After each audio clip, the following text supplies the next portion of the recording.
Bubuksan ng PNP ang mga record nito para makatulong sa investigasyon ukol sa Duterte drug war.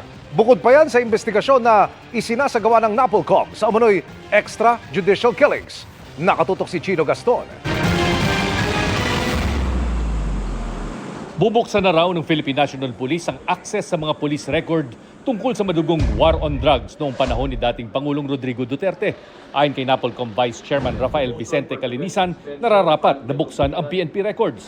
Kahapon, sinabi ng Commission on Human Rights na may iniimbestigahan silang 400 na kaso ng extrajudicial killings o EJ case na inuugnay sa war on drugs.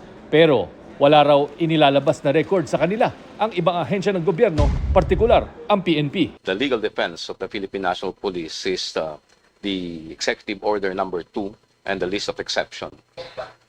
Executive Order Number 2 is the Freedom of Information order issued by then President Duterte, and there are list of exceptions which include police investigations as confidential. Sa ilalim ng Executive Order Number 2 ni Duterte, pwedeng tumanggi ang PNP na maglabas ng records ang PNP sa ibang investigative bodies ng gobyerno kapag makakaapekto ito sa mga investigasyon, makompromiso ang mga intelligence sources o maapektuhan ang paglilitis ng isang akusado. Would the National Police Commission have a position, if I may, Mr. Chair, on this alleged refusal of the PNP to provide documents on the basis of Executive Order Number 2? We had a talk with the previous leadership of the PNP. In fact, I was there alongside Representative De Lima. And the direction right now is to actually provide access to investigative bodies because that should be the course of things. So hopefully with the new Chief PNP and of course with the National Police Commission who is currently investigating the EJ case, we will get somewhere. Sa opisyal na datos ng PNP, mahigit 6,000 ang mga namatay kaugnay ng mga anti-drug operations mula 2016 hanggang 2022.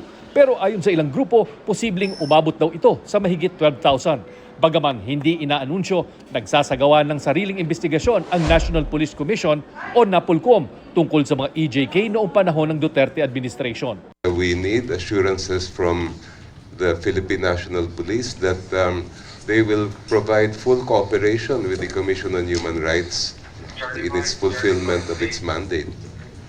Could I hear from the Vice Chair of the National Police Commission their position on this matter?